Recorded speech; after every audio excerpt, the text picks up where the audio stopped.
Okay done. ಬಂಧುಗಳೇ, ಎಲ್ಲರಿಗೂ ನಮಸ್ಕಾರ. ನಾನು ನಿಮ್ಮ ಪಾರಂಪರಿಕ ಪಂಚಗವ್ಯ ವೈದ್ಯ ನೀಲ್ಕಂಠ್ HB ರಾಮನಗರ. ಸ್ನೇಹಿತರೆ, ಇವತ್ತು ನಾವೊಂದು ಈ ಕಕ್ಕೆ ಗಿಡ ಅಂತಾರೆ, ಮತ್ತೆ ಕೆಲವು ಭಾಗದಲ್ಲಿ ಬೇಟೆ ಗಿಡ ಅಂತಾರೆ, ಸಂಸ್ಕೃತದಲ್ಲಿ ಅರಗ್ವದ ಅಂತಾರೆ, ಹಿಂದಿಯಲ್ಲಿ ಸುವರ್ಣಭೂಷಣಿ ಅಂತಾರೆ. ಸಾಕಷ್ಟು ಜನರಿಗೆ ಇದರದ್ದು ಮಾಹಿತಿ ಈಗಾಗಲೇ ಯೂಟ್ಯೂಬ್ಗಳಲ್ಲೆಲ್ಲ ನೋಡಿರ್ತೀರ ನೀವು, ಬೇರೆ ಬೇರೆ ಸೋಷಿಯಲ್ ಪ್ಲಾಟ್ಫಾರ್ಮ್ಗಳಲ್ಲಿ.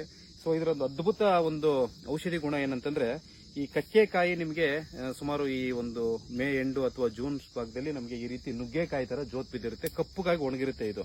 ಸೊ ಇದ್ರ ಉಪಯೋಗ ಏನಂತಂದ್ರೆ, ಸುಮಾರು ಜನಿಗೆ ಮಲಬದ್ಧತೆ ಇರುತ್ತೆ, ಮತ್ತೆ ಆಮೇಲೆ ಕೆಲವರಿಗೆ ಕೈ ಮಸ್ಕಂತಾಗಿರುತ್ತೆ, ಮತ್ತೆ ಇನ್ ಕೆಲವರಿಗೆ ಸರಿಯಾಗಿ ಮಲ ವಿಸರ್ಜನೆ ಆಗ್ತಾ ಇರೋದಿಲ್ಲ.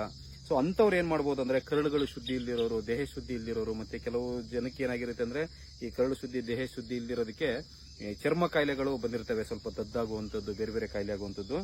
ಇದನ್ನ ಯಾವ ರೀತಿ ಬಳಸಬೇಕು ಅಂತಂದ್ರೆ, ಸೊ ಈ ಕಕ್ಕೆಕಾಯಿ ಮುರಿದಾಗ ಇದ್ರೊಳಗಡೆ ಒಂದು ಅಂಟಿರುತ್ತೆ, ಈ ರೀತಿ ಅಂಟಿರುತ್ತೆ. ಈ ಅಂಟನ್ನ ನಾವು ತೆಗೆದು ಸುಮಾರು ಒಂದು 2-3 ಹುಣಸೆ ಗಾತ್ರದಷ್ಟು ಅಂಟನ್ನ ನಾವು ರಾತ್ರಿ ಮಲಗಬೇಕಾದ್ರೆ ಒಂದು ಗ್ಲಾಸ್ ಬಿಸಿನೀರಿಗೆ ಹಾಕಿಟ್ರೆ, ಬೆಳಗ್ಗೆ ಆ ನೀರಲ್ಲಿ ಇದರಲ್ಲಿ ಇರ್ತಕ್ಕಂಥ ಔಷಧಿ ಗುಣಗಳೆಲ್ಲ ಸೇರ್ಕೊಂಡಿರ್ತವೆ.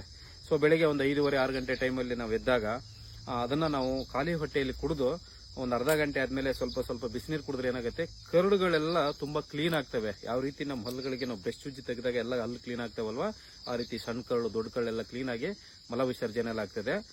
ಇದೊಂದು ಎಚ್ಚರಿಕೆ ಏನಂದ್ರೆ, ಈ ಸಕ್ಕರೆ ಕಾಯಿಲೆ ಇರುವಂತವ್ರು, ಈ BP ಮತ್ತೆ ಲೋ BP ಇರುವಂತವ್ರು ಈ ಬೇದಿ ಆಗ್ಬೇಕಾದ್ರೆ ಏನಾಗುತ್ತೆ, ಕೆಲವರಿಗೆ ಈ ಸುಸ್ತಾಗಿ ಬೇರೆ ತೊಂದರೆಗಳಾಗುವಂತ ಚಾನ್ಸಸ್ ಇರುತ್ತೆ. ಅವರು ಮತ್ತೆ ಈ ಗರ್ಭಿಣಿ ಸ್ತ್ರೀಯರು, ಸಣ್ಣ ಮಕ್ಕಳಿಗೆ ಬಳಸಬೇಕಾದ್ರೆ ಕಡಿಮೆ ಪ್ರಮಾಣ ಬಳಸ್ಕೊಂಡ್ಬಿಟ್ಟು ಇದನ್ನ ಬಳಸಬಹುದು. ಮತ್ತೆ ಈಗ ಬೇದಿ ನಮ್ಗೆ ಏನಾರು ಇದು ಬಹಳ ಸುಖ ಬೇದಿ ಆಗತ್ತೆ, ಇದು ತುಂಬಾ ಜಾಸ್ತಿ ನೀರಿನಂಶ ಹೋಗೋದು ಆ ತರದ್ದೆಲ್ಲ ಆಗೋದಿಲ್ಲ. ಇದು ಸುಖ ಬೇದಿ ಅಂದ್ರೆ ಬಹಳ ಸರಳವಾಗಿ ಕರಳುಗಳೆಲ್ಲ ಕ್ಲೀನ್ ಆಗುವಂತ ಒಂದು ಅದ್ಭುತ ಸಸ್ಯ. ಹಾಗೆ ಇದ್ರ ಒಳಗಡೆ ಏನಿರುತ್ತೆ ಅಂದ್ರೆ, ಈ ಕಕ್ಕೆ ಬೀಜಗಳಿರ್ತವೆ ಈ ಕಾಯಿ ಒಳಗಡೆ, ಸಣ್ಣ ಸಣ್ಣ, ಈಗ ನಿಮ್ಗೆ ಈ ಸೌತೆಕಾಯಿ ಬೀಜ ಇರುತ್ತಲ್ಲ ಆ ರೀತಿ ಬೀಜ ಇರುತ್ತೆ. ಅದು ನಿಮ್ಗೆ ತುಂಬಾ ಅದ್ಭುತವಾಗಿ ರಸಾಯನ ಚಿಕಿತ್ಸೆಯಲ್ಲಿ ವಾಜೀಕರಣ ಚಿಕಿತ್ಸೆ ಏನಂತ ಹೇಳ್ತೀವಲ್ವಾ, ಈ ಪುರುಷರಲ್ಲಿ ಕಾಮಶಕ್ತಿ ಕಡಿಮೆ ಇರತಕ್ಕಂಥದ್ದು, ಮತ್ತೆ ವೀರ್ಯಾಣುಗಳ ಸಂಖ್ಯೆ ಕಡಿಮೆ ಇರತಕ್ಕಂಥ ಪದಾರ್ಥಗಳಿಗೆ ಅದನ್ನು ಬಳಸ್ತಾರೆ. ಈ ಕಕ್ಕೆ ಇದು ಒಂದೇ ಗಿಡ ಆದ್ರೂ ಕೂಡ ಇದಕ್ಕೆ 100 ಅಥವಾ 10 ಕಾಯಿಲೆಗಳಿಗೆ ಇದು ಔಷಧಿ ಆಗಿದ್ರೆ, ಬೇರಾಗಿರ್ಬೋದು, ಚಕ್ಕೆ ಆಗಿರ್ಬೋದು, ಕಾಯಿ ಒಳಗಡೆ ಇರೋ ಅಂಟಾಗಿರ್ಬೋದು, ಮತ್ತೆ ಹೂವಾಗಿರ್ಬೋದು, ಅದ್ಭುತವಾಗಿ ಕೆಲಸ ಮಾಡ್ತದೆ ಸ್ನೇಹಿತರೆ.